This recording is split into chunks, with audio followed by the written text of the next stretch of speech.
Good morning, friends. Today we are going to learn module number 7th, English for Specific Purposes, part 5th, English for Formal Email Writing. In the previous lectures, we learned about English for specific purposes like English for advertisement, English for report writing, and this is your third part, that is English for email writing. And in the previous lecture, we learned what are the basic requirements of email and the specimen of two informal emails and language of informal email. Now we are going to learn the specific purpose of formal email writing and what should be the language of formal email writing. So here at the end, we will learn one example of formal email as well. See, what is formal emails? That is different from informal email in its language. The format structure is the same of email writing, but when you are going to write down the informal and formal, there is a difference between the language. Formal email is a means of official communication, like a report writing. In formal email, you have to maintain the quality and standard of language. In it, we are going to learn what kind of quality and language you are going to use in the formal email writing. In informal email writing, you learn how you can use abbreviations for your email writing, but in this formal email writing, you should pay attention to the quality and standard of the language. That why? Because it is a official communication. So because of the quality and standard of language, it becomes essential to follow email etiquettes while drafting formal email. There are email etiquettes. It means what kind of language you are going to use is the important part in this particular formal email writing.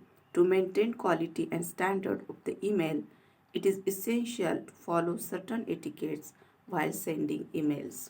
So, what kind of etiquettes are given in your textbook? That is, you should learn that etiquettes and after that make practice for the formal email writing for your business purposes. So that's why it is called as a English for specific purposes. The purpose, particularly purposes of formal email writing. First etiquette, meaningful subject line. The subject line of your email is a significant factor that attracts the attention of recipient. So the subject of your email should be written in precise and catchy manner. See the words precise and catchy manner. How? For example, subject, urgent meeting.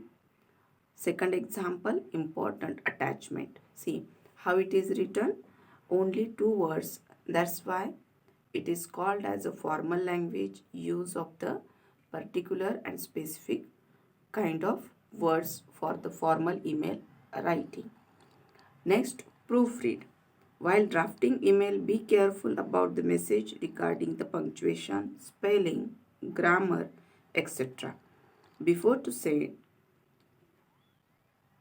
accomplish the proofreading, correct it if any, and then send it. So, in proofreading, you should pay attention to the punctuation, grammar, spelling, how you are going to make the paragraph, write down the particular address. So, it is important in the formal email writing. Before sending the email, you should read it once and correct if there is any mistakes in your email writing, especially the content of the email or the language you had used in that particular email. Next part, maintain formal situation. Distinguish formal and informal emails. Try to distinguish between the formal and informal emails. Keep your formal approach while drafting formal emails. Keep your formal emails short and clear. Avoid using abbreviations like he, is, he had, etc. See, here you are not going to use any abbreviations like in formal emails. You should pay attention to that also. So, maintain the formal situations by using the proper words instead of abbreviations. Next part, be a good correspondent. Why it is called be a good correspondent? Because check your emails regularly and reply them promptly. This is the act of courtesy and it encourages others to reply. See, why it is said that be a good correspondent? Because you should check your emails regularly. Nowadays, you have to check your emails because of the college emails also come to your email box and you check it. But you have to make habit of making email writing emails, and at the same time you should reply to the emails. Check your emails timely and try to reply those emails, so it will get much practice for you for the email writing, especially the informal or formal. But when you are going to make the practice for the formal email writing, you can write down the particular email, take one subject and write down the formal email writing. So this is about the email etiquettes. That is, the first is meaningful subject line, second is proofread, third is maintain formal situations, be a good correspondent. And the next part is the example from your textbook. That is the example about writing complaint. This is to msiddharth08@gmail.com.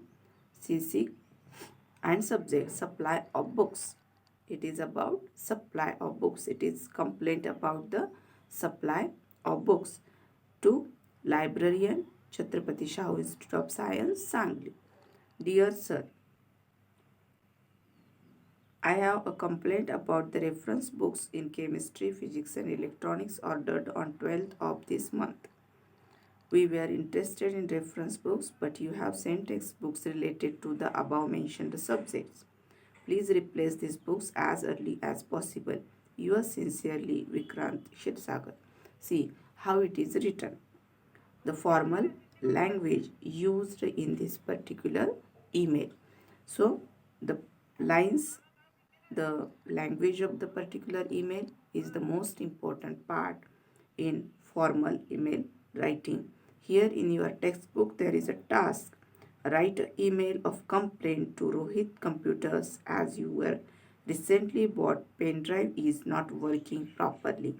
See, follow the format from this particular example and change your content or body of the particular email and try to write down the email and make practice for it. Here we learn in this particular module English for specific purposes. There are n number of specific purposes for the specific purposes, and you are going to learn the specific purposes for your any purpose. That is, here we learn only three parts: English for advertising, English for report writing, English for email writing. So it is important in your future and you have to make practice for it. That is, English for advertising, you must know what is the language of advertisement. Second part, English for report writing, you must know the English language for the report writing. And third part, English for email writing, especially formal email writing, how you are going to write down the formal email writing. So in the next lecture we will move towards our modules which are related to the text, prose and poetry. So till then, stay home, stay safe. Thank you.